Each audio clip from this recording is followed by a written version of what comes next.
नमस्कार साथियों, एक बार फिर से आप सभी का स्वागत है।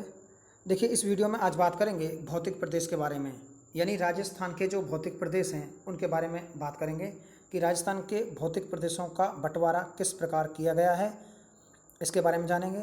और इससे पहले एक प्रश्न पूछा गया था, मैं आपको प्रश्न डिस्कस कर देता हूँ। जो राजस्थान पुलिस की परीक्षा हुई थी इससे पहले, उसमें पूछा गया था भारत को कुल कितने भौतिक भागों में बांटा गया है। तो उसमें ऑप्शन था 5, 6, 7, 8 या 9 था। उसमें 8 की बजाय 9 था। तो इसमें से आप कौन सा उत्तर चूज करोगे? तो ये वाला प्रश्न था। और ये जो प्रश्न पूछा गया था इससे लेकर के काफ़ी विवाद भी रहा था और बच्चे असमंजस में रहे थे। तो इसका जवाब भी आपको इसमें मिलने वाला है। तो देखना ज़रा, राजस्थान का जो वर्गीकरण किया गया भौतिक भागों का, वो दो रूपों में किया गया है। एक तो है व्यक्तिगत वर्गीकरण और एक है सामान्य वर्गीकरण। तो आप लोग देखिए, व्यक्तिगत जो वर्गीकरण किया है वो किया है वीसी मिश्रा जी ने। जो वीसी मिश्रा हैं, इनके द्वारा एक पुस्तक लिखी गई थी और इसका नाम है राजस्थान का भूगोल। राजस्थान का भूगोल, जो राजस्थान का भूगोल नाम की पुस्तक है, ये इनके द्वारा 1967 और 68 में पेश की गई थी। तो कुल मिलाकर के 1967-68 में इनकी एक पुस्तक प्रकाशित हुई थी वीसी मिश्रा जी की, जिसका नाम था राजस्थान का भूगोल। इम्पोर्टेंट क्वेश्चन है। और इसमें इन्होंने राजस्थान के जो भौतिक विभाग हैं अपने अनुसार 7 भागों में बांटा था। और ये भी कई बार पेपर में प्रश्न पूछ जाता है। और पिछली बार जो राजस्थान पुलिस में प्रश्न पूछा गया था, तो निश्चित रूप से आपको सी वाला ऑप्शन था जो 7 नंबर का, वो आपको कर देना था और वो राइट भी था। तो किस प्रकार बांटा गया इसका विवेचन बड़ी तसल्लीपूर्वक आप देखेंगे। देखिए, ये आप देखेंगे कि व्यक्तिगत व भौतिक प्रदेशों का जो वर्गीकरण है, यह है वीसी मिश्रा द्वारा किया गया है। और जिसको राजस्थान का भूगोल जिसको राजस्थान का भूगोल नामक पुस्तक में 1967-68 में प्रकाशित किया गया था। कुल मिला के राजस्थान का भूगोल इनकी एक पुस्तक है, उसे 1967-68 में प्रकाशित किया गया। और इसमें इन्होंने राजस्थान के भौतिक विभागों को कितने भागों में बांटा है, और इन्होंने बांटा है भौतिक विभागों में 7। तो इस पुस्तक में राजस्थान के भौतिक प्रदेश कितने हैं? 7 प्रदेश हैं। कितने हैं? 7। और इसके बाद अगर आप देखेंगे 7 कौन कौन से प्रदेश हैं, फिर मैं आपको मैप में भी इनको दर्शा के बताऊंगा। देखिए, अगर मैं थोड़ा सा आपको मैप बना के बता देता हूँ, थोड़ा सा इधर देखिए। इधर देखिए, जो ये इसमें क्या है कि जो अरावली प्रदेश है, इस तरह से अरावली प्रदेश है, ये अरावली प्रदेश हो गया। और इसने बताया कि अरावली के 3 पूरब में और 3 पश्चिम में। तो अरावली के पश्चिम में अगर हम बात करें तो यहाँ पर एक भाग बनाया था इन्होंने, और उसे बनाया था अर्धशुष्क। और जो यहाँ से लेकर के और नीचे तक, ये यहाँ तक ये शुष्क है। और ऊपर जो है यहाँ पर नहरी प्रदेश, नहरी प्रदेश, यहाँ जो उत्तर में गंगानगर और हनुमानगढ़ वाला इलाका है, यहाँ इसने नहरी प्रदेश माना है। और जो ये जो है बीच में, ये अरावली प्रदेश है। और इसके बीच में आपको मैं याद दिला दूँ तो यहाँ पर, यहाँ से लेकर के और नीचे दक्षिण तक जो ये वाला प्रदेश है, देखिए मैं आपको थोड़ा सा अलग से इंडिकेट कर देता हूँ इसको, तो आपको थोड़ा पता लग जाएगा। देखिए, जो ये वाला प्रदेश है, ये वाला प्रदेश है ये। और जो ये वाला प्रदेश है, इन्होंने ES या SEB कह सकते हैं, यानी इसे बोलेंगे दक्षिण पूरब का मैदानी प्रदेश, या दक्षिण दक्षिण पूरब का जो कृषि प्रदेश है उसमें बांटा था। और इसके बाद में ऊपर अगर यहाँ देखते हैं यहाँ पे, तो इसे जो बांटा गया है यहाँ था, तो इसे बांटा गया था ई में, यानी पूर्व का मैदानी व यानी पूर्व का कृषि व औद्योगिक प्रदेश, इस तरह से बांटा था। और जो ये वाला पार्ट है दक्षिण का, इसे हाड़ौती ना कह करके, और इसे इसने क्या कहा है फिर, हाड़ौती ना कह करके, और इसे कहा है बीहड़ प्रदेश। बीहड़ प्रदेश, क्योंकि यहाँ पर चंबल नदी बहती है और चंबल द्वारा जो बीहड़ बनाया गया उसके लिए। तो एक बार देख लीजिए। देखिए, शुष्क मरुस्थलीय प्रदेश एक, जो मैंने अभी आपको बताया था, अर्ध शुष्क मरुस्थलीय प्रदेश, नहरी प्रदेश, ये 3 प्रदेश तो हो गए अरावली के पूरब में। इस तरह से अगर हम बनाएं इसको, देखिए इस तरह से, इस तरह से यहाँ पे हमने अरावली लिख दिया, अरावली। और अरावली के बाद में अगर इसे हम देखेंगे तो इधर 3 है, 1, 2 और 3, और इधर भी 3 है, 1, 1, 2 और 3। देखिए इधर तो अर्ध शुष्क है, फिर शुष्क है, और ये नहरी प्रदेश है। इधर एक है यानी दक्षिण पूर्वी कृषि प्रदेश, और जो 2 नंबर पर है ये है पूर्वी कृषि व औद्योगिक प्रदेश, और 3rd नंबर पर है जिसे बीहड़ प्रदेश नाम दिया था। तो कुल मिलाकर इसे अच्छे से फिर से देख लीजिए आप, तो ये बहुत ज़रूरी है। तो ये 3 प्रदेश तो इसके पश्चिम में हो गए अरावली के, और ये 3 है, फिर बीच में आ गया अरावली, और लास्ट में क्या है, पूर्वी मैदानी कृषि एवं औद्योगिक प्रदेश और दक्षिण पूर्वी कृषि प्रदेश, और लास्ट में 7वां दे रखा है और बीहड़ प्रदेश। तो इस तरह से इसे बांटा गया है। आप इसे यहाँ भी देख सकते हैं। देखिए ये राजस्थान का मैप है, और इस मैप में इसे बनाया गया है अर्ध शुष्क प्रदेश। ठीक है, क्या बताया गया इसे, अर्ध शुष्क प्रदेश बताया गया है। और जो ये वाला प्रदेश है इसे बताया गया है ये नहरी प्रदेश। और जो ये दिया गया है इधर इसमें बीच में ये वाला, ये देख लीजिए जो ये वाला बाउंड्री है, जो ये वाला बाउंड्री, इसे माना इसने अर्ध शुष्क प्रदेश। इसमें लिखा भी है ये अर्ध शुष्क प्रदेश है, और ये शुष्क प्रदेश है, और इधर ये क्या है, नहरी प्रदेश है। और देख लीजिए इसे अच्छे से देखिए, और ये जो बीच वाला है ये वाला दायरा, ये वाला, ये है अरावली प्रदेश। क्या है, अरावली पर्वतीय प्रदेश है। और इसके बाद में इसने इसका जो क्लासिफिकेशन किया है वो किया है, ये वाला जो है ऊपर वाला, ये तो है पूर्वी मैदानी कृषि एवं औद्योगिक प्रदेश। और जो ये नीचे वाला यहाँ पे जो ये वाला क्षेत्र है, मैं आपको फिर से नए सिरे से डिजाइन कर देता हूँ। ये वाला प्रदेश, जो ये वाला प्रदेश है इसे बोला गया है दक्षिण पूर्वी कृषि प्रदेश।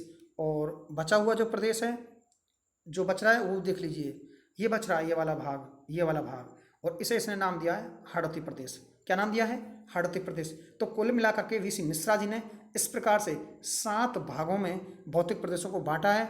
और सामान्य रूप से कितने भागों में बांटा है ये इसके बारे में हम बताने वाले हैं। और आपको पता होगा जीके बाई विनोद सर अपने चैनल का नाम है। अगर आप लोग सब्सक्राइब नहीं कर पा रहे हैं, अगर वीडियो नहीं देख पा रहे हैं, तो प्लेलिस्ट में आप जाकर देख लीजिए। प्लेलिस्ट में राजस्थान की सारी ज्योग्राफी की जो क्लासें हैं एक साथ मिल जाएंगी आपको, और जो हिस्ट्री की जो वीडियो हैं वो भी आपको एक साथ में मिलेंगी। तो अब इसमें देखेंगे सेकंड पार्ट में क्या देखेंगे, सामान्य भाग यानी सामान्य भौगोलिक वर्गीकरण। सामान्य भौगोलिक वर्गीकरण के बारे में अगर आप जानें तो थोड़ा सा देख लीजिए।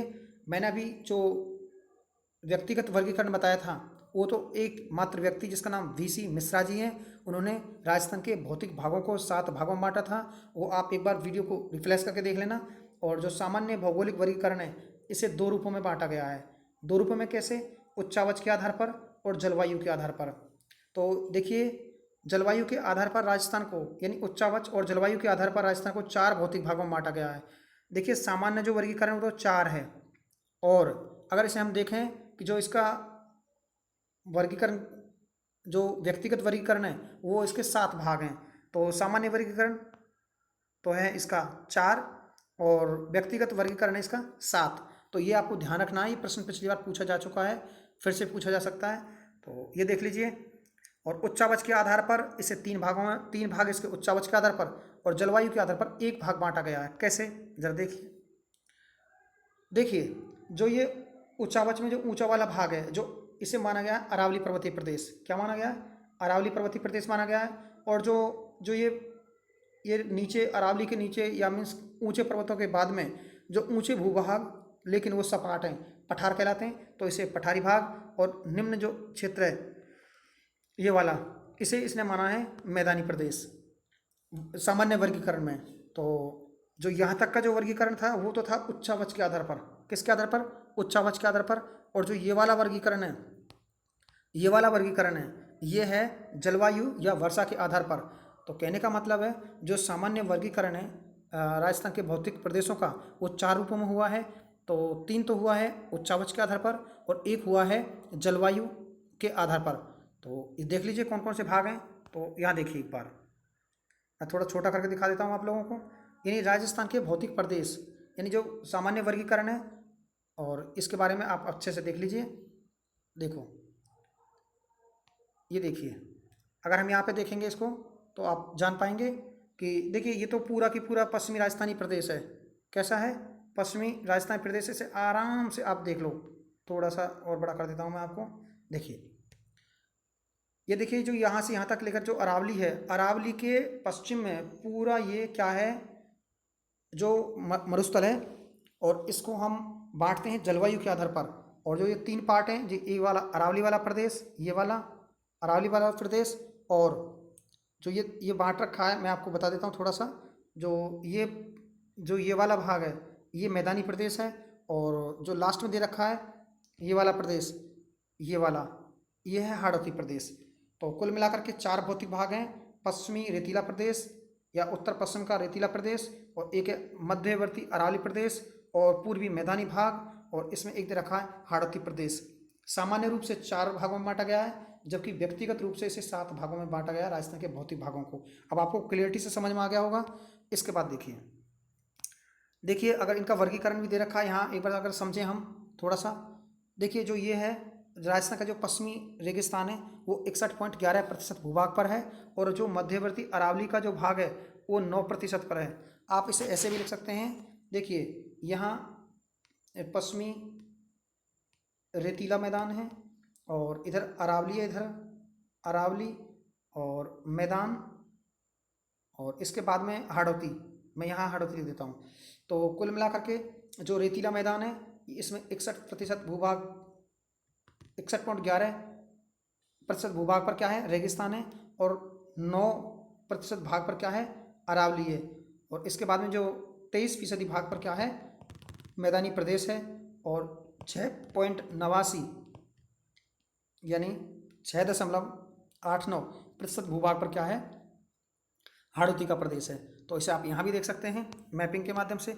इसे हमने बहुत अच्छे से इंक्लूड किया है, और वीडियो को पॉज करके भी देख सकते हैं आप। देखिए यहाँ देख लीजिए, देखिए भौतिक प्रदेश, राज्य के कुल क्षेत्रफल, राज्य की कुल जनसंख्या, कितने जिले समाहित किए गए हैं, मृदा कैसी है, और यहाँ की जलवायु कैसी है। ये अपने आप में अद्भुत फैक्ट है, और पेपर में पूछा जाता है राजस्थान को कितने जलवायु प्रदेशों में बांटा गया है। अगर जलवायु प्रदेश की बात करता है, जलवायु प्रदेश, तो होंगे 5। कितने? 5। भौतिक भाग कहे तो 4, और व्यक्तिगत रूप से भौतिक भाग की बात कर रहा तो वीसी मिश्रा के अनुसार 7। तो इन फैक्टों को आपको ध्यान रखना है, और ये इसमें सब कुछ लिखा हुआ है, ये देख लीजिए एक बार फिर से। उत्तर पश्चिम का जो मरुस्थलीय प्रदेश है वो 61.11% भूभाग पर है, और यहाँ राजस्थान की कुल 40% आबादी निवास कर रही है, और इसमें 12 जिले आते हैं। कितने आते हैं? 12 जिले आते हैं। और यहाँ की जो मिट्टी है रेतीली बलुई मिट्टी है, और ये भी आप अच्छे से समझ लेना, रेतीली मिट्टी है, इधर लिखा हुआ है। और ये इसमें जो जलवायु है शुष्क एवं अर्धशुष्क जलवायु है, क्योंकि इसे हम 2 भागों में बांटेंगे, शुष्क और अर्धशुष्क। आगे इसका विवेचन दूंगा मैं आपको, आगे थोड़ा वीडियो के में पे बने रहिए। और मध्यवर्ती अरावली ये केवल 9% भूभाग पर है, और यहाँ पर 10% जनसंख्या निवास करती है। और अरावली 13 जिलों में, देखिए मुख्यतः ये 7 ही जिलों में है, लेकिन अव्यवस्थित होकर के ये 13 जिलों में भी इसे मान लिया जाता है। कई बार अगर 13 का ऑप्शन नहीं आया, अगर आपको 7 का ऑप्शन मिला है तो 7 उसका उत्तर मान लिया जाएगा। और क्षेत्रीय रूप में ये 13 जिलों में भी इसका विस्तार माना गया है। और यहाँ पर जो मिट्टी पाई जाती है, और वो मिट्टी है पर्वतीय या वनीय मिट्टी। और यहाँ जो जलवायु पाई जाती है वो है उप आर्द्र जलवायु। किस जलवायु है? उप आर्द्र जलवायु। मैं आगे इसे दिखाने वाला हूँ, थोड़ा ध्यान से रखें। और यह है पूर्वी मैदानी प्रदेश, ये 23% भूभाग पर है, और यहाँ 40 से 1 कम 39, और यहाँ 10 से 1 ज़्यादा 11 दक्षिण पूर्वी पठारी प्रदेशों में जनसंख्या निवास करती है। और ये अब आप देखेंगे जो मैदानी प्रदेश हैं उसमें कछारी और जलोढ़ मिट्टी पाई जाती है, और यहाँ की जलवायु है आर्द्र। आर्द्र कैसे, आगे मैं दिखाऊंगा आपको मैप के माध्यम से। और दक्षिण का जो पठारी प्रदेश है यहाँ पे काली मिट्टी पाई जाती है, इसे रेगुर मिट्टी भी कहते हैं, और यहाँ वर्षा अधिक होने के कारण इसे अति आर्द्र इलाका बोलते हैं। तो देख लीजिए एक बार थोड़ा सा एक फैक्ट और समझ लीजिए। देखिए ये है अरावली प्रदेश, ये बीच में अरावली। अरावली के पश्चिम में जिलों की संख्या 13 है। कई बार ये प्रश्न पूछा जाता है कि अरावली के पश्चिम में कुल रेगिस्तानी जिलों की संख्या कितनी है? 13 है। सॉरी, मेरा कहने का मतलब है अरावली के पश्चिम में कुल जिलों की संख्या कितनी है? 13 है उत्तर। अगर वो पूछ रहा है कि मरुस्थल कितने जिलों में फैला हुआ है, तो 12 जिलों में। देखिए नोट लगा लाइन लिखी है, अरावली के पश्चिम में 13 जिले हैं स्थित हैं, जिसमें सिरोही में मरुस्थल शामिल नहीं है। यानी सिरोही में जो है मरुस्थल शामिल नहीं है, इसलिए सिरोही को अलग किया जाता है। तो पेपर में अगर आपसे पूछ लिया जाए कि अरावली के पश्चिम में कुल कितने जिले हैं, तो 13 हैं, और मरुस्थल कितने में है, 12 में। अब देखिए यहाँ पे मिट्टियों को दर्शाया गया है, वहाँ भी मैंने आपको एक चार्ट बना के दिखाया था, उस चार्ट में भी आप लिख सकते हैं। तो बलुई व रेतीली मिट्टी पाई जाएगी, वो पाई जाएगी मरुस्थल में।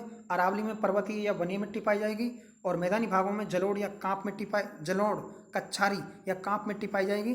और जो हाड़ौती प्रदेश है यहाँ पे काली मिट्टी, कपासी मिट्टी, रेगुर मिट्टी, और इसका निर्माण होता है मेघवा के कारण, मेघवा या लावा होता है उसके कारण।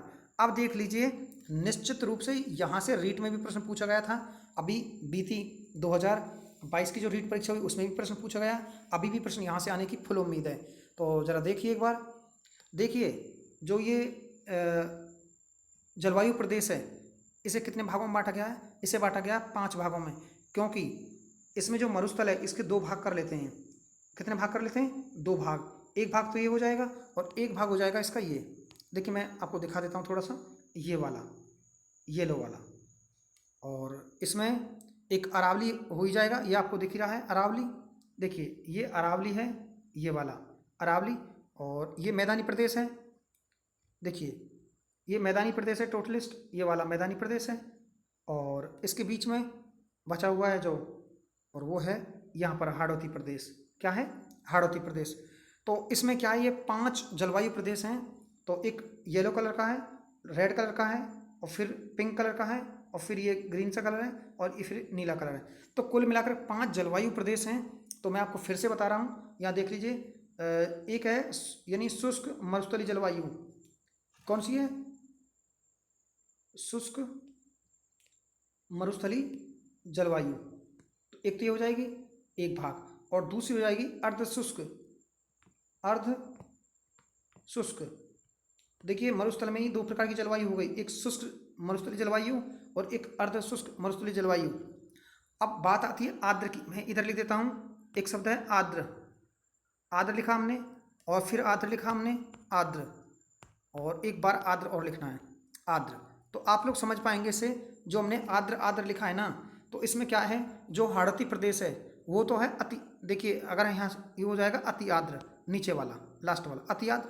उसके बाद में एक वो वाला क्षेत्र जो मैदानी प्रदेश है, मैदानी प्रदेश में कौन कौन से डिस्ट्रिक्ट आते हैं उनकी मैं आपको ट्रिक पेश करने वाला हूँ, वो भी देखना। तो जो आर्द्र जिले हैं उसको, इनको बोलेंगे आर्द्र जिला।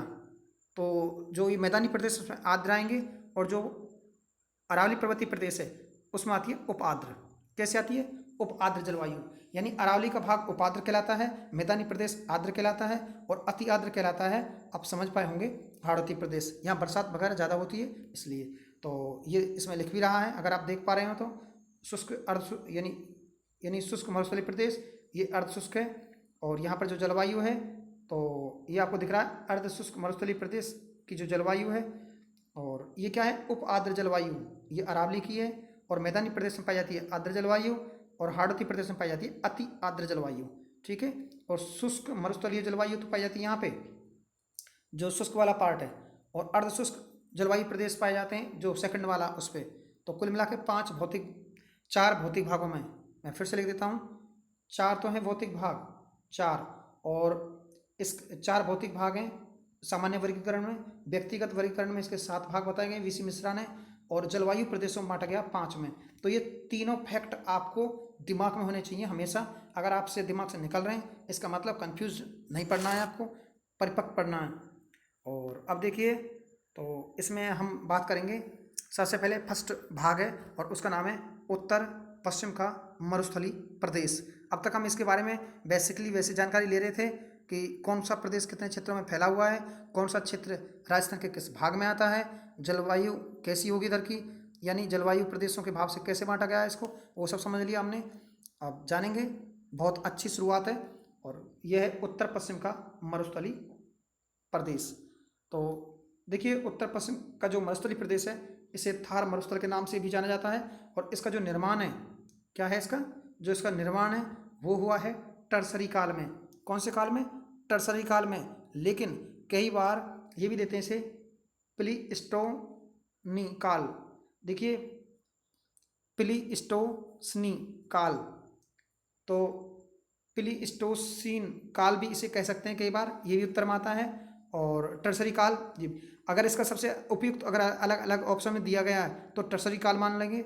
अगर इसे दिया है टर्सरी और ये प्लेस्टोसीन काल ये दिया है और ए और बे दोनों दिए हैं तो फिर दोनों उत्तर इसके मान लिए जाएंगे कहीं तक, ठीक है। और ये भी अच्छा प्रश्न हो सकता है।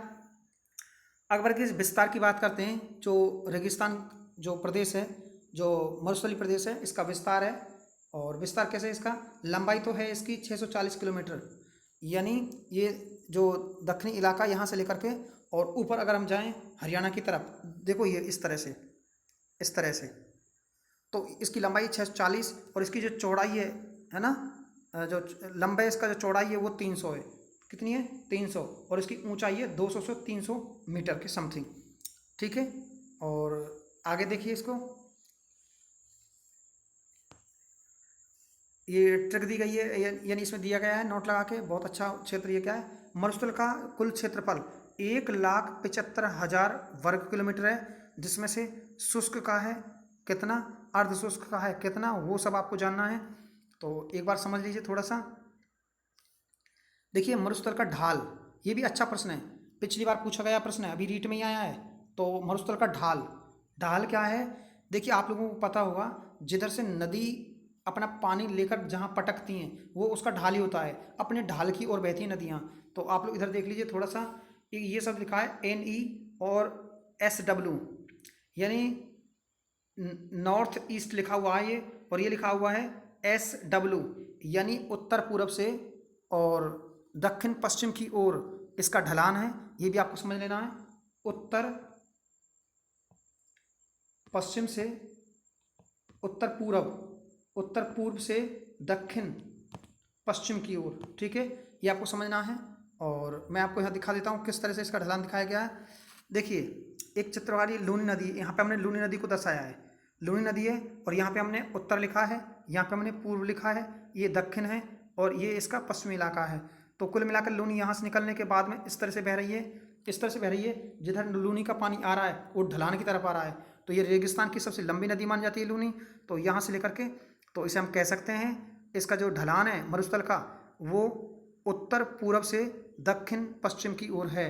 तो इस तरह से देखिए यहाँ पे भी एक नदी दिखाई गई है जो घग्गर नदी है, और घग्गर नदी इधर से आती है तो निश्चित रूप से उत्तर पूरब से और दक्षिण पश्चिम की ओर ही आ रही है, और इधर से ये जो नदी है ये है लूनी नदी। तो यहाँ दिखाया गया मैपिंग में, तो ये देख लीजिए आप, और जो घग्गर नदी है ये भी आपने देख ली, लूनी नदी भी देख ली आपने, क्योंकि लूनी नदी नागपहाड़ अजमेर से निकल करके और ये कच्छ के रण में विलीन हो जाती है। तो ये अपने आप में बहुत अच्छा फैक्ट था। तो इसका ढलान है उत्तर पूरब से दक्षिण पश्चिम की ओर। तो मैं एक बार लिख भी देता हूँ, उत्तर पूर्व से दक्षिण पश्चिम की ओर। तो ये प्रश्न कई बार पूछा गया है। तो अरावली का ढलान पूछा गया था, इससे पहले क्या पूछा गया था, अरावली का ढलान पूछा गया था, तो ये भी, और यानी अरावली का बहाव क्षेत्र पूछा गया था। बहुत इंपॉर्टेंट क्वेश्चन है जो पेपर में पूछे गए थे कि अरावली पर्वतीय प्रदेश किधर बह रही है, किधर इसका प्रवाह है, तो ये भी पूछा गया था रीट में। अब देखिए आगे, मरुस्थल का अध्ययन, जो मरुस्थल है हम इस मरुस्थल का अध्ययन करेंगे अब अच्छे से। तो ये जो मरुस्थल है इसे देख लेते हैं। अध्ययन की दृष्टि से मरुस्थल को दो भागों में बांटा गया है। तो अब तक तो हमने देखा कि मरुस्थल का विस्तार कितना है, इसकी लेंथ कितनी है, चौड़ाई इसकी चौड़ाई कितनी है इसकी, और इसका गहराई कितनी है, तो ये जाना। और हमने ये देखा कि मरुस्थल का ढलान किधर है, और उसके बाद देखेंगे अब ये मरुस्थल का अध्ययन करेंगे। तो इसे अध्ययन की दृष्टि से दो भागों में बांटा गया है। कितने भागों में, दो भागों में। एक तो है ए फॉर शुष्क मरुस्थल, और इधर दे रखा है अर्ध शुष्क मरुस्थल। और इसे मैं थोड़ा ऊपर करके दिखा देता हूँ आप लोगों को, देख लीजिए बहुत अच्छे से। देखिए जो शुष्क मरुस्थल है ये 0 से 25 सेंटीमीटर वर्षा वाला इलाका है, और जो अर्ध शुष्क है ये 25 से लेकर के 50 वर्षा वाला क्षेत्र है। अगर अभी बात करा था मैं एरिया की, कैचमेंट की, जो एरिया में कितना फैला हुआ है मरुस्थल, 1 लाख वर्ग किलोमीटर में तो फैला हुआ है शुष्क मरुस्थल, और जो अर्ध शुष्क है वो फैला हुआ है 75,000 वर्ग किलोमीटर में। तो कई बार राउंड फिगर में इसका पूछ लेते हैं कि जो पश्चिमी रेतीला मैदान है वो कितने लाख वर्ग किलोमीटर में फैला हुआ है, तो वो है 1,75,000, क्योंकि दोनों को जोड़ देंगे इनको। और इसके बाद में देख लीजिए, तो यहाँ पे इसे दिखाया भी गया है। देखिए जो ये वाला क्षेत्र है ये क्या है, अर्ध शुष्क और शुष्क के बीच में एक बाउंड्री है। तो ये पश्चिमी शुष्क रेतीला मैदान यहाँ 1 लाख वर्ग किलोमीटर में फैला हुआ है ये। और अर्ध शुष्क प्रदेश इसे बांगर प्रदेश बोलते हैं, और शुष्क प्रदेश को बोलते हैं राठी प्रदेश। क्या बोलते हैं? राठी प्रदेश। ये भी आपको ध्यान रखना है, यानी जो शुष्क प्रदेश है उसे राठी प्रदेश कहा जाता है, और जो अर्ध शुष्क प्रदेश है उसे बांगर प्रदेश कहा जाता है। और जो बांगर प्रदेश है वो 75,000 वर्ग किलोमीटर में फैला हुआ है। और आप लोग देख रहे हैं जो यहाँ पर एक रेखा जो खींची गई है ये वाली, ये 25 सेंटीमीटर समवर्षा रेखा है। कितनी है? 25 सेंटीमीटर समवर्षा रेखा है। और जो ये वाली काली रेखा खींची गई है ये 50 सेंटीमीटर समवर्षा रेखा है। कहने का मतलब है कि जो अर्ध शुष्क और शुष्क मरुस्थल के बीच से कितने डिग्री वर्षा रेखा गुजरती है, तो वो है 25 सेंटीमीटर वर्षा रेखा। तो आगे देख लीजिए, यहाँ लिखा भी है 25 सेंटीमीटर समरेखा यह राजस्थान के शुष्क और अर्ध शुष्क मरुस्थल में विभाजित करती है। यानी शुष्क और अर्ध शुष्क मरुस्थल को विभाजित करने वाली समवर्षा रेखा है 25 सेंटीमीटर। तो ये भी कई बार प्रश्न पूछा हुआ है। अब देखेंगे उत्तरी पश्चिमी मरुस्थलीय प्रदेश। तो उत्तर पश्चिमी जो मरुस्थलीय प्रदेश है उसमें ए, और ए में क्या दे रखा है, तो ए है शुष्क मरुस्थलीय प्रदेश और अर्ध शुष्क मरुस्थलीय प्रदेश। अब इसका विविध रूप से हम जानकारी पेश करने वाले हैं। और जो शुष्क प्रदेश है उसको फिर से दो पार्टों में बांटा गया है। दो पार्ट हैं, बालू का स्तूप रहित प्रदेश, और या इसे रहित को मुक्त बोल सकते हैं, मुक्त प्रदेश। और एक है बालू का स्तूप स्तूप रहित। देखिए स्तूप रहित, देखिए दोनों तरफ ये क्या है, स्तूप रहित लग गया है गलती से। देखिए बालू का स्तूप रहित जो क्षेत्र है वो तो है 41 पॉइंट, और बालू का स्तूप प्रदेश एक तो ये तो है मुक्त बालू का रहित, और वो है मुक्त युक्त। देखो युक्त, ये है युक्त और ये है मुक्त, ध्यान रखें। मतलब यहाँ पे तो बालू का स्तूप नहीं पाए जाते और इस पर बालू का स्तूप पाए जाते हैं, इसका मतलब ये है। तो ये प्रश्न कई बार पेपर में आता है और हम चकमा खा जाते हैं। क्यों चकमा खाते हैं बच्चे? चकमा खाने के पीछे कारण क्या है कि वो ये देता है ऑप्शन में कि राजस्थान का पश्चिमी जो मरुस्थलीय प्रदेश है जो स्तूप युक्त प्रदेश है, युक्त है ये, ध्यान रखें, स्तूप युक्त प्रदेश, यानी यहाँ पे रेत के ऊंचे टीले टीवे पाए जाते हैं, वो है 58.5%। ये बिल्कुल फैक्ट है। और हम समझ जाते हैं 61.11 है, और वो हम कर जाते हैं और हमारा उत्तर हो जाता है गलत। और इधर है बालू का स्तूप रहित प्रदेश, कि मतलब जहाँ बालू का स्तूप नहीं पाए जाते वो क्षेत्र है 41.5%। तो ये आपके जहन में, आपके दिमाग में सवाल हमेशा बना रहना चाहिए। और इसके बाद में देख लीजिए जो अर्ध शुष्क जो मैदानी प्रदेश है या अर्ध शुष्क जो मरुस्थलीय प्रदेश है, इसे देखिए कितने भागों में बांटा गया है। गौड़वार प्रदेश जिसे लूनी बेसिन बोलते हैं, एक तो लूनी का बेसिन इसके अंतर्गत आता है, नागौर की उच्च भूमि इसके अंतर्गत आती है। और देखिए दोबारा से दिखा देता हूँ मैं आपको, क्या है इसमें, एक गौड़वा प्रदेश आता है, नागौर उच्च भूमि आता है, शेखावाटी का आंतरिक अपहा मैदान आता है, और घग्गर का मैदान इसी में समाहित किया गया है। तो कुल मिलाकर इन सब पॉइंटों को आपको ध्यान रखना है कि जो अर्ध शुष्क मरुस्थलीय प्रदेश है जो बांगरी प्रदेश कहलाता है वो प्रदेश इसमें समाहित है। और यहाँ पर जो शुष्क मरुस्थलीय जो प्रदेश है और इसको बालू का स्तूप रहित और बालू का स्तूप युक्त प्रदेश के नाम से जाना जाता है, दो भागों में। और इनका प्रतिशत आप देख पाए होंगे अच्छे से। अब देखिए ए शुष्क मरुस्थलीय प्रदेश, जो शुष्क मरुस्थलीय प्रदेश है यहाँ 0 से 25 सेंटीमीटर क्या होती है, वर्षा होती है। इसे अध्ययन की दृष्टि से फिर से दो भागों में बांटते हैं जो मैंने अभी आपको बताया पीछे, यानी एक तो बताया बालू का युक्त प्रदेश, एक बालू का मुक्त प्रदेश। तो वो दो भाग हैं इसके, आगे देख लीजिए। तो ये देखिए बालू का स्तूप युक्त प्रदेश, तो ये है 58.5%। तो यहाँ तो है युक्त, यानी यहाँ पाया जाता है। अभी देखिए मैंने लिखा था पीछे, वहाँ गलत लिख गया था, यहाँ ठीक लिख रहा है युक्त प्रदेश। देखिए अर्थ पवन के द्वारा मिट्टी का निक्षेपण का अर्थ होता है जमाव किया जाता है तो निर्मित संरचना के को बालू का स्तूप कहा जाता है। यानी पवन द्वारा जब मिट्टी का निक्षेपण किया जाता है, जो जमाव किया जाता है, वो होता है बालू का स्तूप। और बालू का स्तूप युक्त प्रदेशों की संख्या प्रतिशत जो है वो है 58.5%। और इसके बाद में पवन, देखिए यहाँ मैंने फिर से समझाया आपको, ये पवन है, मिट्टी है, निक्षेपण और बालू का स्तूप है। भाई मिट्टी है, पवन मिट्टी को उड़ा के ले जाएगी तो निक्षेपण होगा, निक्षेपण का मतलब होता है जमाव, तो वो क्या कहलाते हैं, बालू का स्तूप। नोट, बालू का स्तूप के प्रकार। अब जो बालू का स्तूप के प्रकार हैं तो उनके बारे में जानकारी हम आपको अगले वीडियो में देंगे। तो निश्चित रूप से देखिए, तो निश्चित रूप से थोड़ा वीडियो बड़ा हो रहा है, तो आप इंटरेस्ट नहीं लेंगे, इसलिए हम अगले वीडियो में इनके सभी उनको दर्शाएंगे। जैसे वो होने वाला है, ये बरखान है, ये क्या कहलाते हैं। इसके बाद में इसमें अर्धचंद्राकार जो स्तूप है बरखान है, और फिर अनुप्रस्थ बालू का स्तूप है, और अनुदैर्ध्य बालू का स्तूप है। इन सब के बारे में डिटेल से आपको जानकारी देंगे। तारानुमा बालू का स्तूप कैसे होते हैं, ये सब इसके बारे में आपको डिटेल से जानकारी देंगे। तो निश्चित रूप से आप अगला वीडियो जरूर देखें। थैंक यू, धन्यवाद।